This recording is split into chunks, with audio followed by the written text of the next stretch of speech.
Hey everyone, today let's talk about phase. To be honest, it took me quite some years to figure out how important phase really is in your production. It's a tough one to wrap your head around. Now, you have multiple signals going into your computer as you're recording. For instance, you have a kick, you have a snare, you have a tom, you have a hi-hat, you have your overhead mics.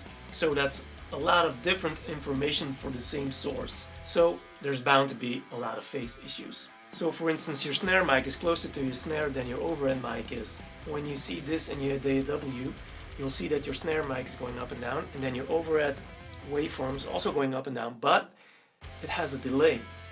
And when you're creating those kinds of small delays, then you're actually creating comb filtering, phase cancellation. So that means that certain frequencies are going to cancel each other out. So if you have a lot of those kind of phase issues going on in your session, then basically you have one signal telling your speakers to move in one direction, while another track with similar audio information is telling your other speaker to move in the other direction. So that's going to cancel each other out, and then you'll have that hollow, phasey, no low end sound. Phase is not simply going into your DAW or your preamp and push the invert phase button. While that will work for some cases, for instance snare top and snare bottom, because normally more or less those mics will be equidistant to the head, and when you hit the snare, this head is going to be pushed inwards while that is going to be pushed outwards. So this capsule is going to be pulled out, this one's going to be pulled in, so it's an opposite direction. So if you then invert phase, then probably the mics will be in phase. So hitting the invert phase button on your preamp will work for some instances like the snare, but that will not compensate for the shift and delay that you have between your other mics. So inverting your phase like 180 degrees will not work in those cases. So you still have to check phase. So let's dive into a session with some drums that I've recorded, and let's check phase issues and solve them. All right.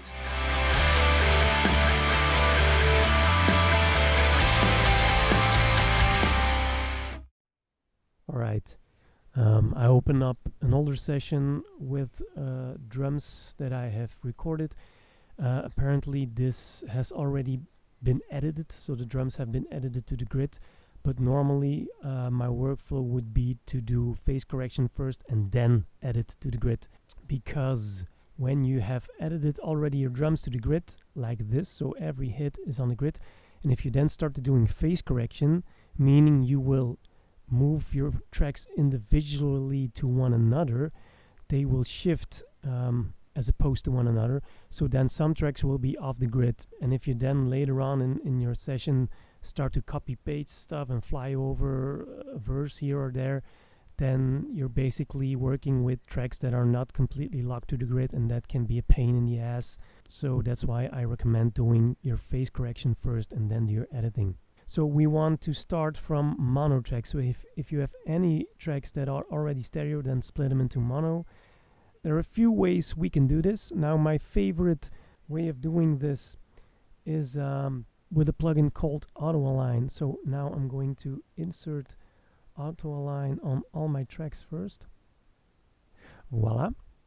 Now my favorite way is with Auto Align, but you can also manually do this by eye, so really eyeballing your tracks and then lining them up, or you can also use a time adjuster, but my favorite plugin is here, the Auto Align plugin, because this basically does all the work for you, so I think it's really easy that way.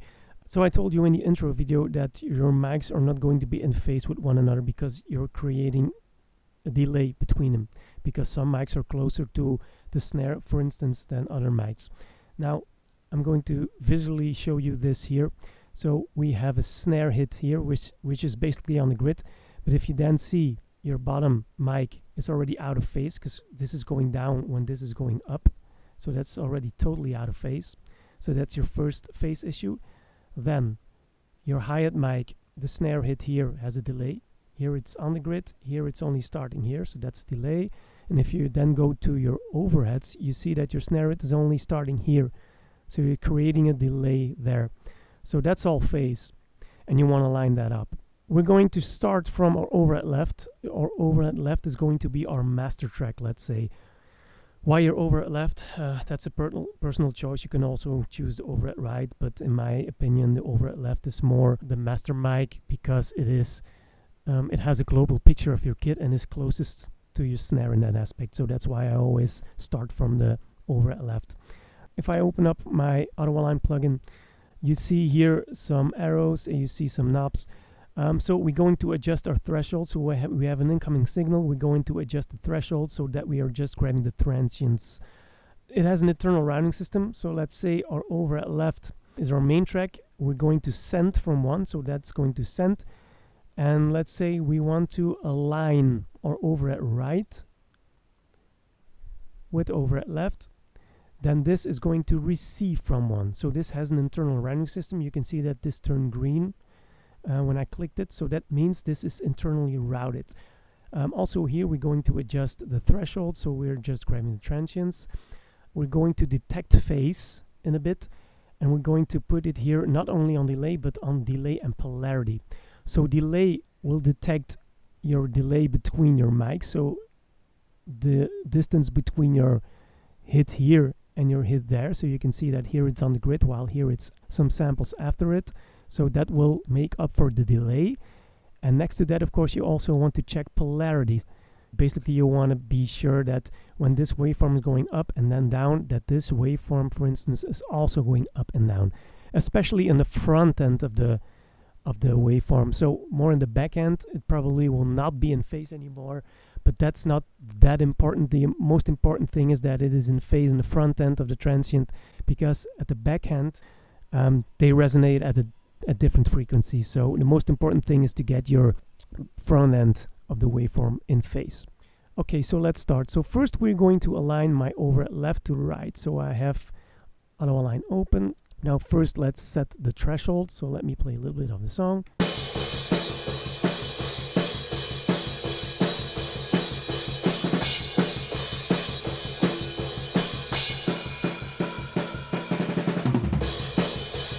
Okay, so now my thresholds are good to go. Now let's see what Auto-Align detects.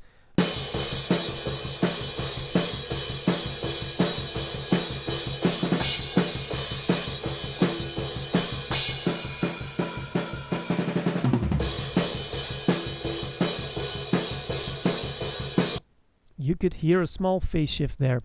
So 22 samples off. Let's move on to our snare top. Open up Auto-Align here. So this one is also going to receive from 1. I'm going to solo my snare top as well. Let's set the threshold.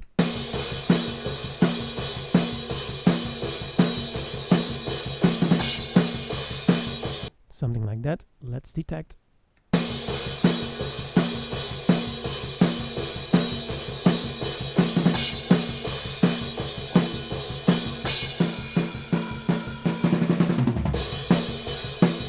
So you can really hear the low end you got back from that. Okay, now I'm going to align my snare bottom to my snare top. So let's solo my snare bottom, open the Auto-Align, set the threshold. Okay, let's detect.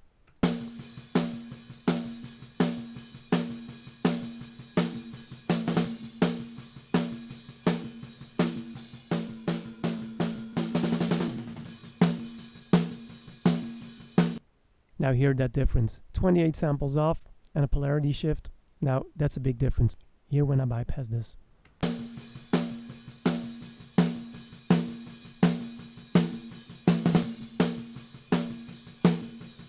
So that's huge, right? Okay, so now you want to go further down the chain. So you're going to align your hi-hat. You're going to align your toms. So let me do that. I'm probably going to speed this up because otherwise it takes too long. Okay, so I'm gonna go further with this. All right.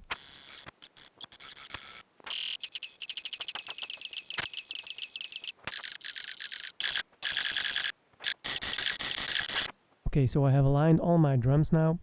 Now let me play a little bit of the song. So I will mute my plugin to start with and then unmute it, mute it, unmute it so you can hear the difference. Now, particular, listen to the kick and the snare and hear how much low end you get back from it. It's really huge.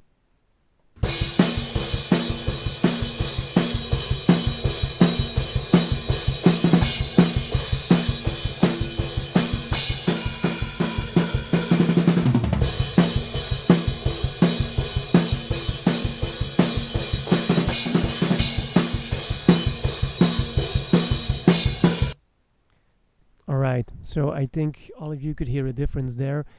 So that's the importance of phase adjusting your drums.